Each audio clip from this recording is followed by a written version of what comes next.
Before I start the video, I would like to give you guys a heads up. The footage I captured for this particular video is very low quality compared to the rest of it, so I'm working with what I have, and I already made preparations for next time. So if you see a part of the video that looks way blurry than it should be, it's because of that. Outside of that, nothing else to report. Enjoy the rest of the video.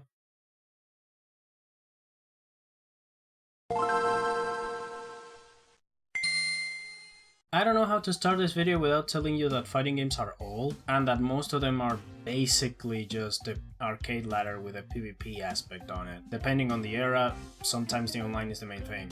But there are some games that decided to offer something extra, something more, as a side content for the people that just wanted to do something else outside of just playing arcade or online. And after dedicating a video talking about game modes that I would like to see on a fighting game, I figured the next logical step would be to make a video about alternative game modes in fighting games. But first, let's set up some ground rules. 1. It has to bring something unique to the table. This one is pretty easy. Arcade ladders, versus mode, training mode, those don't count because they have been around for ages and are pretty much a default option in fighting games nowadays. Number 2, it has to be single player or co-op. If it's player versus environment or PvE, either online or single player co-op, it counts for the list. Number 3, it has to relate to what the fighting game we're talking to represents at its core. If the gameplay of the mode resembles what the core of the fighting game is, it counts for the list. Minigames like Mortal Kombat from Mortal Kombat Armageddon or Tekken Ball from Tekken 7, that's the only version of Tekken Ball I know, don't count because they break rule number 3. They are a really hard deviation from what the core of the game is, which is the one-on-one aspect of it. Plus, I also want to make a video about those down the line, so I'm saving those for later.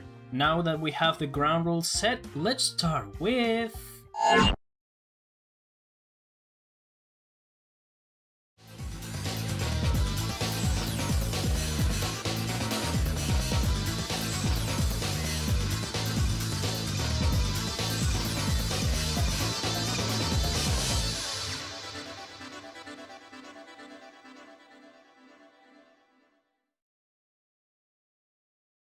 Tekken Force, it's a mix between survival and time attack mode, all mixed together in a beat 'em up style. You have to fight a number of enemies per stage. Each enemy defeated adds time to the timer. If you run out of time or your character gets defeated, it's game over. You have 4 stages to go through, and if you reach the end of the stage, you fight another character from the roster. Defeating this character will add a huge amount of time to the timer, depending on how fast you defeated the character. This game mode can be pretty brutal. You have enemies coming from different directions, multiple enemies at a time, and your character only focuses on one. Unless you have a lot of attacks that do damage in an area, say one of Eddie's kicks or something, you're going to have a really tough time here. It's either that or I suck at Tekken, but that's kinda part of the course with me. I kinda suck on most of fighting games, but hey, at least I give it a shot. And the game mode on and all, I had my fun. It's a really nice distraction outside of playing just arcade mode.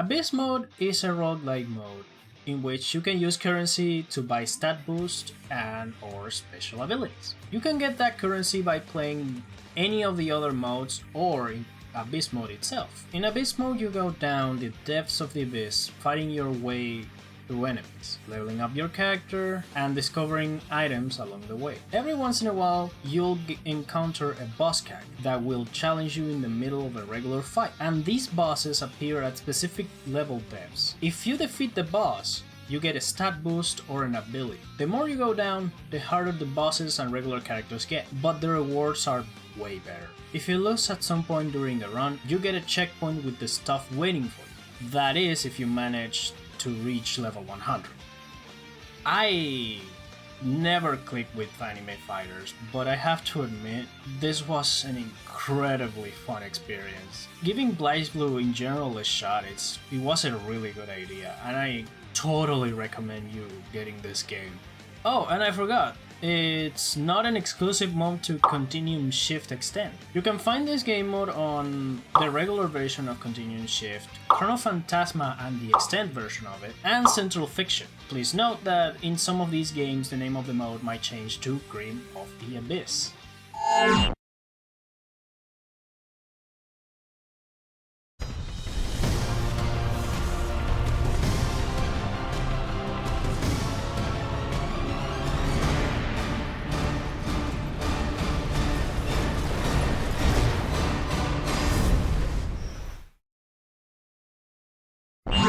Heroes and Heralds consists of you taking either the hero side or Galactus' side. You fight to defend or conquer areas of Earth, and after winning each fight, you'll get awarded with a card. These cards can give you different buffs or effects. For example, you have extra damage when the enemy is blocking, or you fully heal your last character. There are a lot of other effects too, so feel free to explore different combinations of cards. You also get cards from either completely sizing/conquering an area or by completing the bingo card. This bingo card is full of characters that you can encounter in different areas. The cards you get from doing these two things are rarer than the ones you get from regular matches. Once you complete a bingo card row, this bingo card resets and you also get the chance for another special area to appear. These special areas are harder than the regular ones, and these disappear after you get defeated once. I've spent more hours than I like to admit on this game mode. Yeah, I've been abusing Virgil as shown in the footage, but I'll be honest, Chief, I've been having a lot of fun, and getting back into Marvel is always nice. Totally recommend it if you get a copy of Marvel 3. Please note that if you're using mods, I don't think the game's going to like you very much, but hey, it's worth a shot even on vanilla.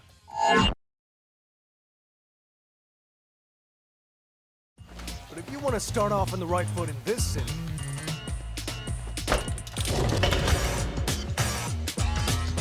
hit the streets.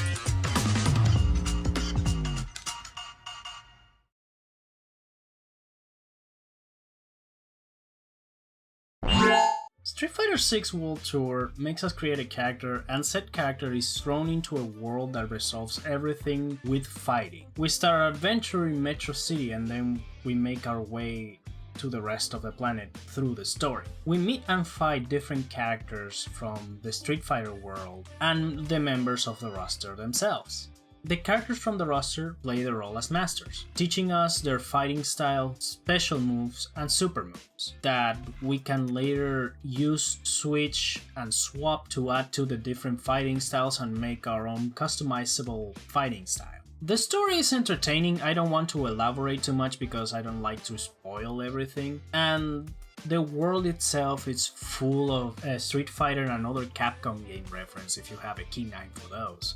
And I'm pretty sure you'll be trapped here for hours, either looking for those references or just playing the game mode itself, just like I did. Street Fighter 6's World Tour is massive. It's full of a lot of other stuff that I didn't mention, mostly because I don't want to spoil it, and since I can't show too many cutscenes from the story, I still want to represent the story in some way, shape or form, so here's a little something I made. Excuse the poor quality though.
As the name says, this is a tower with 300 challenges. At certain sections of the tower, you control one particular character going through these challenges. And these challenges range from normal fights to mini-games to fights with unique stage or debuff gimmicks. And some of these challenges tell a mini-story of their own, which is pretty cool. The tower can get pretty brutal at times, especially in the 2v1 sections, but the little stories and how different the gimmicks can make the fights makes it really fun.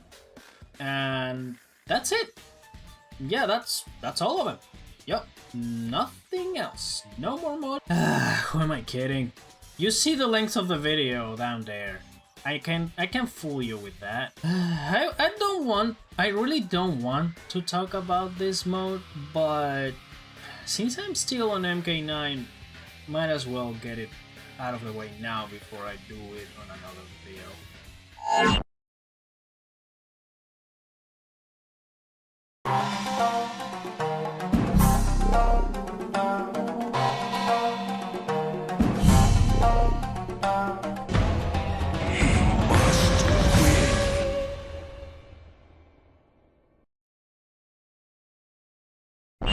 The story of Mortal Kombat 9 revolves around Raiden getting visions from the end of the previous game plot. The story itself is divided in chapters, and each chapter is named after the character you play as. I know it's the story from a game that is more than 10 years old by this time of the video, but I don't want to spoil it or dissect it in here, since there's a lot of other folks that already did that years ago, and MK9's story mode was a starting point for cinematic story modes in fighting games for me.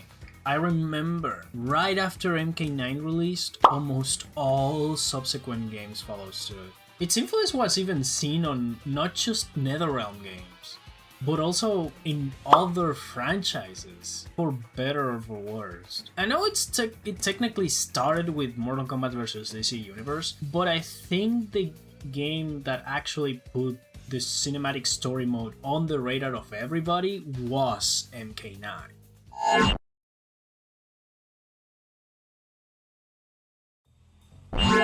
And that's it, for real this time. That's all the alternative game modes I have for this video. If you have any that I haven't mentioned, please let me know in the comments, and who knows, I might do a part 2 if I get enough for another video, or if I remember or discover more game modes on my own. In any case, that's all from me. Remember to like, subscribe and all of that jazz, and I'll be seeing you all later.